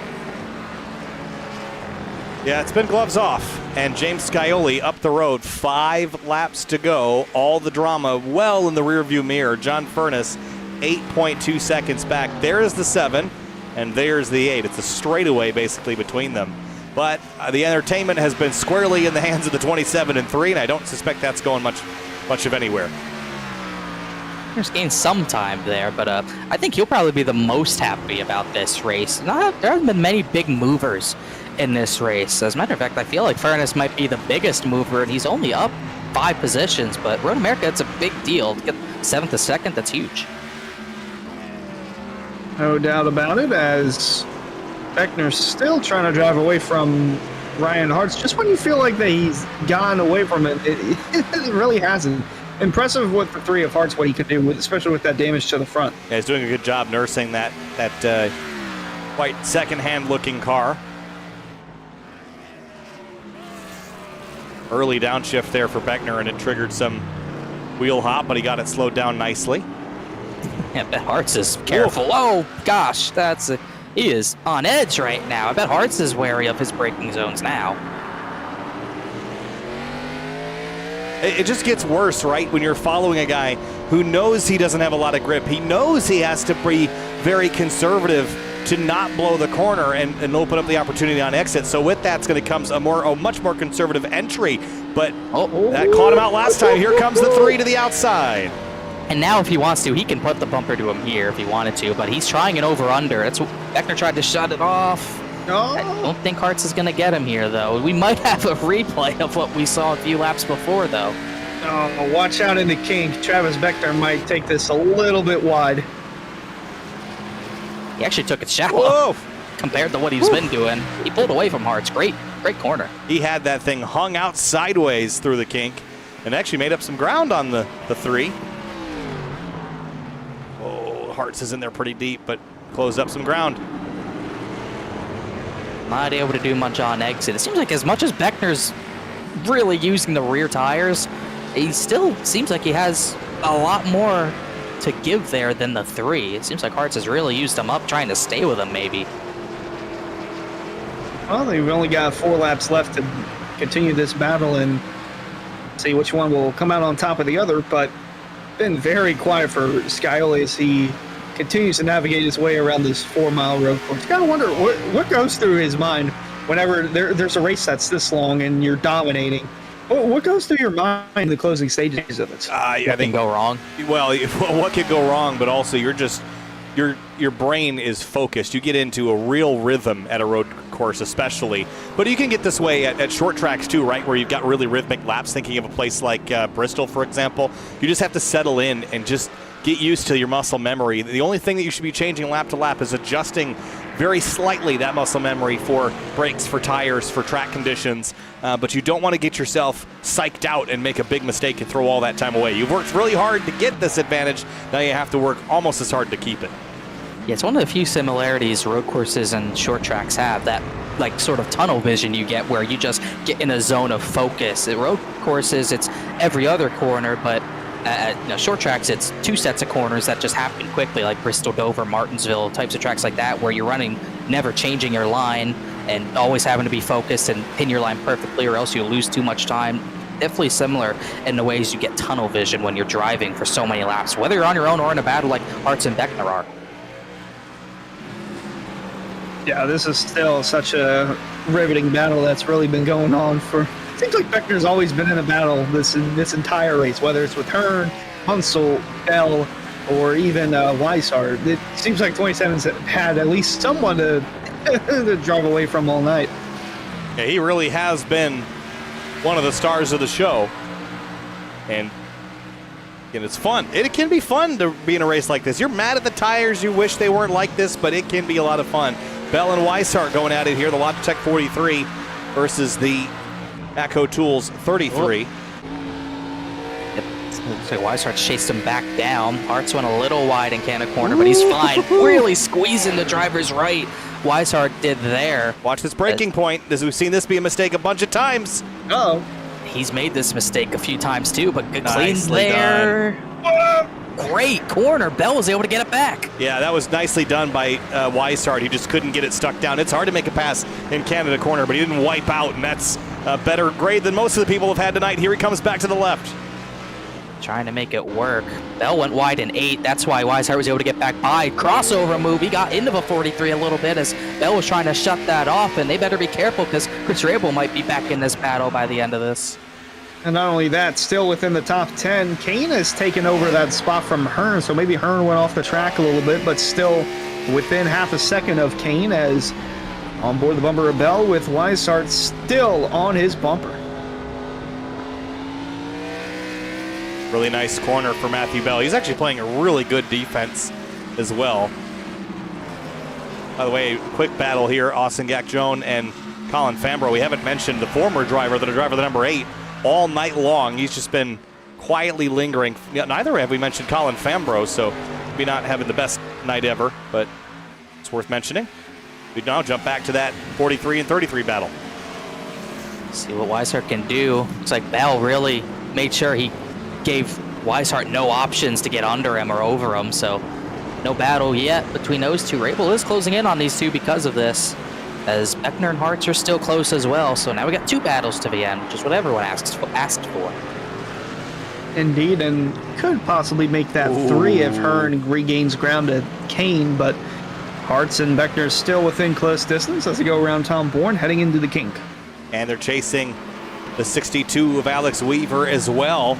And if Weaver doesn't pull over, we could get ourselves a little spice before the race is over. And the 2 battles are for 4th and for 6th. Also for 10th for the time being. You have reason to believe Cameron Hearn's faster than Mason Cain, but he had 2 off-track incidents last lap.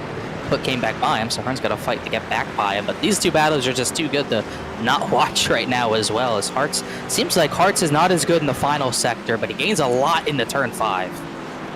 Oh, Beckner's rolled over the bumper of Weaver. That could help Hart's a good bit, but expect the 27 to get around the 62. But Hart's not going away just yet. Still, even with that damage, it's still within 4 car lengths of him. Yeah, Beckner got a pretty good run leaving 14.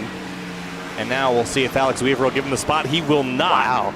And that was interesting. So Hart's now 10th closer and has an opportunity to push the issue, but he's unable to.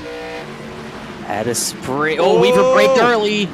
Oh, this is going to open the door for Hart's right here to get the drivers right. Weaver not letting the leaders by, and now they're side by side. Oh, man. Helping out teammate Ryan Hart's. They are part of IRLC Motorsports, which as a whole having a solid run apart from Weaver, but that would explain why the 62 did not let the 27 go. I mean, fair play, right? I mean, you don't have to move over. It's just a gentlemanly thing to do, but now what? Now you're in the way of both of them. Down into turn 5, Beckner is going to keep the advantage, but here comes a 3 to the outside still. But this is a hard line to maintain on driver's right through 6, so he has to back off and try again. Watch the crossover here. Hart's is going to try to throttle up, but not much doing. But he doesn't get the position there, but now Weaver got back away, so 27's got to deal with him again and again and again, as we still got a lap and a half to go, by the way. It's in a very bad sandwich right now between Weaver and Hart's, although overdrive. Weaver hasn't done anything yet. Beckner has slightly overdriven the corner, and Hart's applying pressure through the carousel. And so if you're Travis Beckner, how long do you watch that happen, right? The 62 got in your way. Now you're already heightened because of the contact a couple of laps ago. How long do you maintain it? Right now, he's actually not able to put pressure on the 62 because now he's distracted. But Hart's, I don't think, is actually that much faster than Beckner. So he's going to need some more help if he wants to get by. Yeah, Skyler comes up the hill to take the white flag. Beckner's just really got to... Oh, Weaver missed a corner. This is... I wonder if that's by design. That really backed up Beckner. Warren's wide behind, but... Definitely team games get crazy here at the end of these races sometimes. As at some point, if I'm Travis Beckner, you just got to give him the boot if he doesn't leave. There he goes. Now he's alongside him. That's just too much in my opinion, but the run Hart's is going to get. It's fun to watch, I'll tell you that. Oh, you're not wrong about that. It's going to be a fun final lap, folks. One lap to go, 4 miles left to decide 4th place. Beckner is able to drive away from Hart's with the damage, but he's stuck behind his teammate, swings to the right. The 62 won't throw defense, but he's going to turn in front of him again. Wow, and he's going to get Hart's to the inside. They're going to be 3 wide. Whoa. Oh, Hart's backs out, which is, I think, smart. Beckner is giving Weaver a lot of opportunity here. He's going to get into him. That's going to open the door for Hart's. But he couldn't get the throttle down. No. Beckner, lift at this point. I think he's got him. He does. Now, does the 62 throw anything into 5 to try to get him back? That would be a long shot. I don't think you do that. Looks like he's going to try it. Here he comes. Oh, my gosh. Oh, he's going to do it. He's locking up. He's locking up. Subway. Oh, boy. Oh, he's going to hit him. Oh, he gets hit by his teammate. Well, he hit the brakes to avoid Beckner, and that's going to lose Hart's any chance of getting him here, so that plan goes for nothing. Well, he gave it all he had. Teammate of the Year award for the 62, I think. I guess. I don't agree with that. Well, I'm not saying my team wouldn't do it, but... It certainly was probably beyond the limit of what's socially acceptable, but it did make for an interesting lap or two. Oh, it was very fun. Bell and Weishart still battling a little bit here, by the way, as Weishart's closing up a little bit. And this battle's still going. Mason Kane has held off her since he got the position back as well. So 2 battles to the end, but ever since about lap 2 or 3, Scioli's already in the final 2 corners. There's been no match for that guy. No, Scioli has been on it from the beginning and lost the lead early in the event, but he has not looked back since taking the lead 3 wide out of turn number 8. Last week, a win taken away. He had 7 down to 6, but he will not be denied his 7th win on the season. Road ringer James Scioli gets it done. He's won everywhere this season and adds Road America to the list of racetracks he's dominated at this year. Bell and Weishart, Hunter, they're battling all the way down to Canada Corner. Oh, it's going to be an interesting braking zone for the 43 and 33. 6th place up for grabs. Bell going to hit on the brakes. Weishart going to narrowly get to the bumper. Not going to make contact, though, as Rabel lurks on. Interesting battle throughout the last handful of laps for these two. Very great racing. You got that battle now. Mason Kane and Cameron Hearn. Sorry to cut you off, Kyle, but they're side by side for 10th into Canada corner. This is going to be an interesting one. Oh, Kane's all out of whack. Tries to get it slowed down. Hearn Hearn missed it. sideways. Oh, no. He's going to lose it, and here comes saved Kane. it. No, he's not. What? He saved it. What's Kane? Oh my goodness! They're sideways all over the place for 10. Oh, boy. Bell got 6th, by the way, so that's not an issue. But who's going to get this position? We saw this go bad on Tuesday night. They might make contact again. Oh, boy, that was close. Oh, the 67's going to throttle up, and if he can just keep it pointed the right direction, they have no grip left. Greased up. Wow. Like, Talk about leaving it all out on the track. Yeah, I'll say, my goodness. Wow. That was awesome. What a race. Road America, folks, it never disappoints. And James Scioli, 7th win. He'll get to keep his 7th sticker this time. No dramas, no consequences this week. And he will win at Road America. Let's have a look at your race results. The 7 up top, but Furness, the 2nd place. Not a bad run at all. Justin Munsell, Beckner, and Hartz, the rest of your top 5. Those were all hard-fought spots. Then Munsell, he had the issue in 8 to lose the lead to Skyley, but after that, he was pretty quiet in a solid 3rd place after he got away from all that. Beckner and Hartz, probably one of the greatest battles at Road America I've seen in iRacing. That was awesome. Bell and Weishart was a great one as well. Chris Rabel, a solid, quiet 8th place. Also, Jordan Martin, a quiet 9th, a run he really needed. And obviously, we saw that battle for 10th. Cameron Hearn just got back into the top 10, Hunter. Narrowly took it away from Mason Kane, as that was a thrilling last lap for those two, as they were skirmishing on and off. Senesac Theory and Grant Fambro in the top 15, and then we got Casey Licata 17. That's going to be really close on the bubble side of things. Tom Bourne, not a good night for him. He's got to make up some ground over the next 2 weeks. And looking down the rest of the order, drivers that did not have very good days: Philip York, Jacob Hudson, Michael Muhammad, Justin Asogak, all out earlier in this race. Justin out about 12 laps ago. Spencer Brown finished the race 10 laps down, but it was still running at the end. So, race complete. Guys, before we get into interviews, we do have more racing before we get to the playoffs. That will be Indianapolis and then Talladega as our cutoff race. Hunter, that's going to be tons of chaos at Indy, and then Talladega. These cutoff races are going to be nuts. Oh, absolutely. I mean, I'm really looking forward to Indianapolis. I think it's because of the nostalgia of the Oval, even though it really wasn't that entertaining over the last 5 years or so. But really looking forward to seeing that back on the schedule, at least for Cup and Pro Series side of things. Trucks will go to the little track IRP. So with that, we're going to talk to our 3rd place driver, Justin Munsell, who gave us some great insight today with the pedal cam in the number 6 Toyota Supra. But Justin, P3 tonight, not a bad run at all. Maybe not quite the pace for the top spot, but there was. You got to tell us about that dramatic moment early in the race, 3 wide with the 7 of Scioli and the 67 and Cameron Hearn. It didn't quite pan out, but you came home in 3rd regardless. Yeah, wasn't that a bunch of fun, right? I'm glad we put on a good show for you guys. Yeah, I mean, that was the moment, like you're trying to unseat the king, and he makes a mistake, and you see the two in front of you bobble, and you got to make your move. It's just unfortunate I didn't have enough grip to kind of make the passes work in my favor. And in fact, I mean, I almost blew it in Canada corner as well. So, I mean, all in all, like that was probably the most fun I've had in a road course and not wrecked, I guess I should say. No, it was a good run. Proud of 3rd. I mean, I'm proud of my average finishes in these road courses this year. Makes me think if only one guy wasn't in this race, what could have been, right? But we'll take 3rd.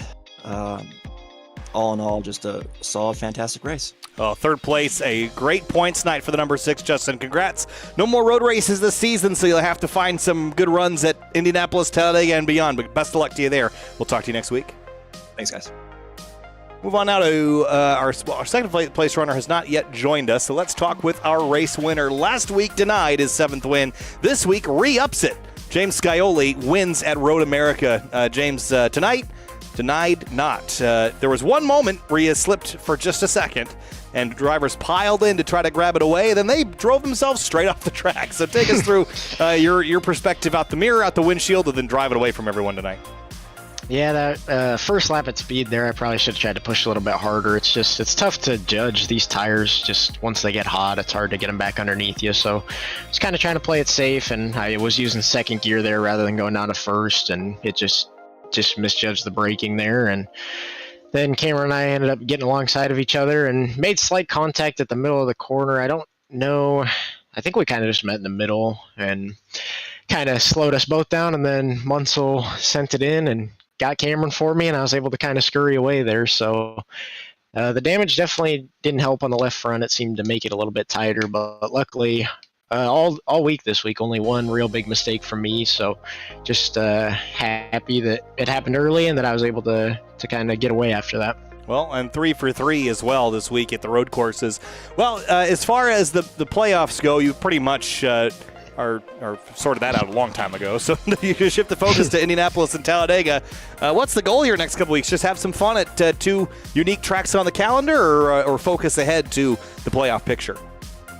Yeah, I guess just have some fun and just try and just keep going for wins, I guess. I don't know. They're definitely not my best tracks. Going to another drafting track as well. I'm going to have to try and be a little more careful on the last lap, I guess. I guess they didn't like the misaligned push last week, so we're gonna have to be a little more careful with that. So yeah, unfortunately got that win taken away last week, but just happy to get this one and kind of move on from that whole situation. So yeah, just looking forward to it, and hopefully we can keep having this crazy season. Running out of space for stickers on the roof line. James Scioli, win number 7. Thanks, guys, and huge shout out to rickshotsauce.com. Code Scioli, $7 off there. Dandles Candles, Butt Kicker, Matco Tools, Chris Sports Cards. You guys in the booth for capturing these races, and the admin team, and we'll go get them next week. All right, off to Indianapolis. Thanks, James.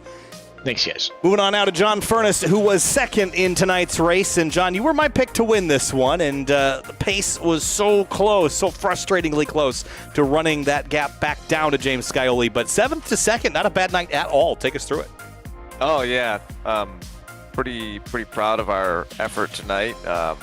Did a terrible job qualifying again, as usual, which is par for the course this year. I knew we were going to have good speed.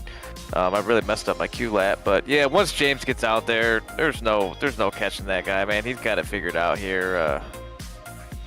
Would have liked to be a little bit closer, see if I could have pushed and made something happen, but with this car, it seems like the harder you push, the slower you go, believe it or not. So yeah, all in all, real happy with the P2 there. It was a good run for us, and on to the next one. On to the next one. That will be Indianapolis. John Furness, second tonight in the number 28 Ford Mustang. John, thanks so much. Hey, thanks for picking me, and thanks for doing the broadcast, fellas. I appreciate it, and thanks to all the league admins who put this show on. Just want to say that I rarely even turn on my computer anymore, but I do on Thursday nights just because this is such a good league, and I really enjoy being part of it, and I really appreciate the effort that goes into all this. It's a great league, probably the best one I ever been a part of. So just want to say thanks to everybody who puts on the show, and you guys have a good one. Thanks, John. Appreciate it. You have a good one. We'll talk to you later. All right. See ya. All right, guys, wrapping things up from Road America. I love this place, and I think I don't even have to tell you guys why. We saw it there tonight. Just great racing all around. Slipping, sliding, a little bit of everything everywhere tonight in our pursuit for 30 laps complete. But with 2 races left until the playoffs begin, Connor, we're winding it down. Definitely winding it down. One of the best, I think, races in general I've seen at Road America on iRacing at all. Xfinity cars are just the best combo here, in my opinion. They race awesomely. But yeah, winding down the regular season. Not much to wind down. Scioli with 7 wins on the season. There's no other championship favorite right now. But that cut line gets a little bit more awkward once we get to Indy Oval that we haven't been to really. And then another wild card to finish out the regular season. The guys like Mason Kane, Fambro, Brad Slaughter, those guys are really going to have some things to look at going into next week and try to figure out how to gain the points they need to get into the playoffs or just sneak a win out of one of these tracks on there. They got to figure something out. These guys below the cut line. And not including Garrett Grant and Tom Bourne, even Swerve and Urban and Austin Gack Jones, those that are really close with the 20th position in points. If they could somehow find a way to get a good momentum boost from Indy and into Talladega, they're still alive for a postseason push. Even Andrew Santo and Jordan Martin as well. That top 10 definitely going to help out the 17. Well, lots to discuss and lots left to do battle in the area of Florida Estate Builders Pro Series. That'll wrap things up from Road America, the National Park of Speed. We got some excellent racing on display, but next week we head to the Brickyard, Indianapolis, for our 11th round of the season. We are winding things down before we kick off the playoffs. Next week, back to 4 corners, back to 4 lefts, but the biggest, the baddest, the fastest, the original oval in North America. Indianapolis next week. We'll see you there.